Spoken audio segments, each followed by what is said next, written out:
We showed live in stores all the people going crazy when you guys got off the plane, when you were back on campus. That surprised me. I didn't think it was going to be even that big. I knew it was going to be big, but that was insane. 10,000 people at the airport. 10 degrees, snow, 10,000 fanatics there.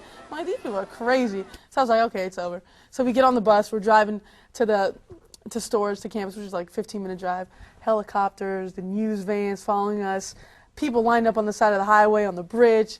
I'm like, these people are nuts. I was like, they're officially crazy. And so then I was like, it's over. No, we drive to Gamble, we get down, and Gamble is 10,000 deep, sold out, to watch, the presentation of the Sears Trophy, to greet us. The feeling you get after that of how many people were excited for you and how much you affected them was just unbelievable. It really was. Are you still in close contact with the university, and do fans still find a way to get a hold of you? I mean, you're like an icon. It's amazing. It's amazing how there's Connecticut fans everywhere. They're just everywhere. I went to China. There was, oh yeah, I'm from Connecticut. You're in China. I'm a big UConn fan, this and that. And they always find a way to find you.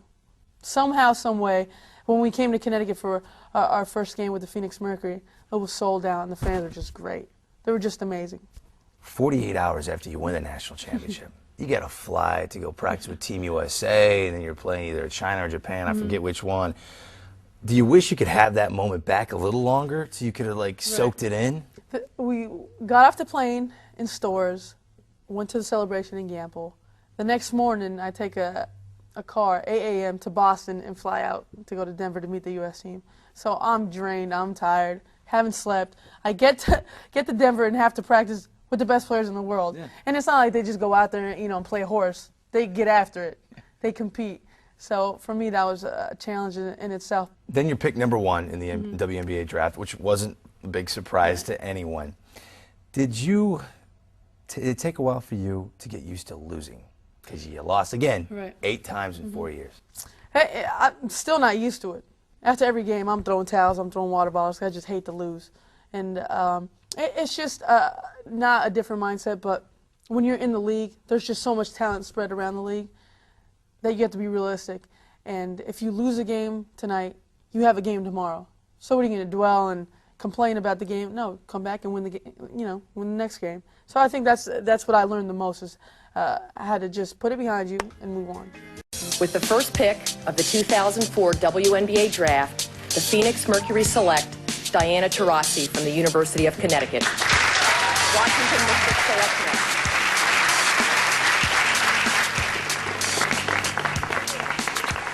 next. Now, you were the WNBA Rookie of the Year.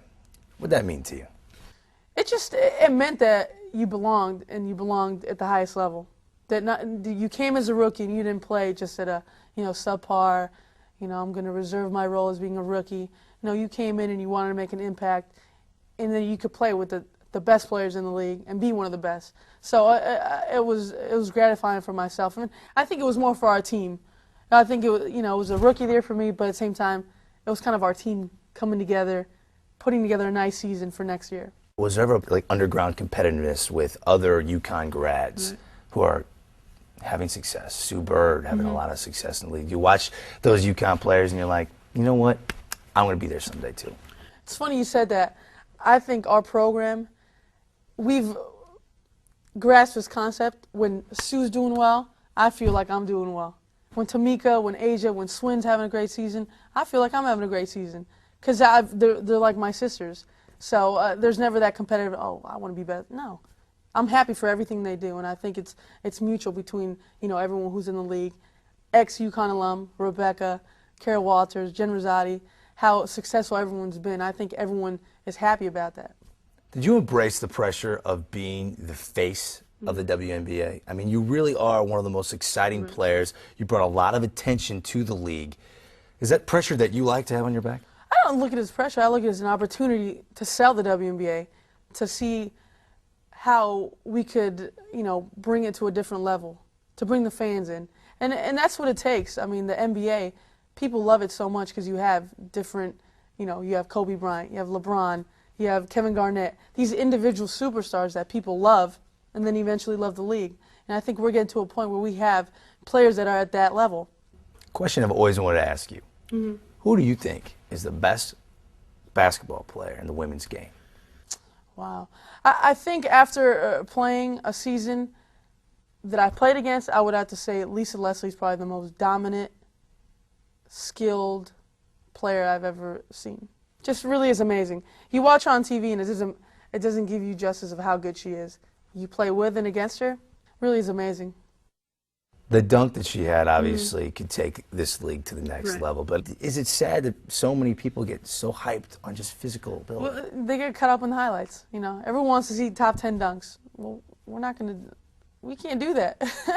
So you have to, you know, take as much enjoyment in making the extra pass than the alley-oop pass. And as a basketball player, I see that. Like when I watch the NBA, I don't watch the dunks, you know, the alley-oops. I watch this guy got in the gap and got an open three. Fundamentals, yeah. Fundamentals. So I think the true basketball fan enjoys our game for that reason. As one of the top players in the WNBA, if you're looking at the WNBA draft, if there was one player right now in the college ranks you would love to play with, who would it be? You know what? I'm really impressed with McCarville from Minnesota. Just Really? Yeah, really impressed with what she can do on the court. Score, amazing passer, and I got to play against her in the Final Four last year, and you know she played really well. Just the knowledge of the game she has, her size, her mobility. She's going to be a special talent in the league. Being that we have the 3rd pick. Yeah. Phoenix, nice and hot, get a tan, which you need. You know, that would be a possibility. In 10 years, where do you see yourself? 10 years. Hopefully still playing. I'll be 32. Yeah? Should be my prime. What, like 6 WNBA championships under your 6 belt? would be nice. Something like that? 6, it could happen. It could happen. With the right management, it could happen. When you walk away from the game, is it going to be hard for you to actually get away from a court? It's going to be impossible. Are you going to be a coach? Is this something? Coach, the more I think about it and the more, you know, I think of what I'm going to do, you know, post-basketball career, coaching is just ideal for me. I love the game. I love being around, you know, young kids. I love teaching the game, affecting people on and off the court, which, you know, has happened to me with Coach Rama and, you know, coaches in the past. So I definitely think there's a need for that, and I would definitely love to do it. What kind of a coach would Diana Taurasi be? Well, who would I would be a little bit of everyone. I'd be a little bit of, you know, a lot of Bobby Knight. No. No, I'm joking. I can't see you. You smile too much for that. I would be, you know, easygoing coach, but at the same time have an edge. You know, that probably the way I play is the way I would coach. Girls out there that want to get into the game and they want to improve themselves, what would you tell a group of 8-year-old girls if they wanted to be the next Diana Taurasi? To play as much as possible. I think, you know, people are so worried about drills and doing this, which is important to a point. But I think young girls just need to play a lot. I don't think young girls play enough. I know when I was younger, I would go to the park. It's all guys. Guys love to just play every single day, no matter what. They'll play. I think young girls are getting to that point where they just love to play. They'll go to the park and just play. Their front yard, just play. I think that's where you get a lot of confidence. I could tell that when you went on the court, you were always in control. What was going on in your head? You were smiling, having fun. How were you able to make it fun at that kind of a level? Well, that's the thing. At that highest level, you don't necessarily think of fun as being part of the job. Yeah. Because you're so serious and you're so concentrating on what you have to do to win the game, to get everyone involved. But if you don't have fun, then I don't think that creativeness really comes out on the court that a lot of players have, but they're so worried about making the right pass, you know, playing so structured that they lose what the game is supposed to be, and it's supposed to be a fun game. You know, say you're 50 years old. You look back on your college days, and how do you want people to remember you as a college athlete? Just a great teammate. Great teammate, that's Great teammate. Nothing more than that. That when I was on the team with Dee, she was just a great teammate. She cared about people, always looking out for them. That's probably what I take out of my 4 years in college, and having a great time. I lived life to the fullest, on and off the court. I had a great time. You didn't have any fun, did you? No, storage, you can't have fun there. Raise the eyebrows. All right, say someone's going to introduce you at some, you know, dinner, and you're the speaker. Would you rather have them talk about that you're the former All-American, former national champion, player of the year? How would you want, if you could pick anything, to be introduced?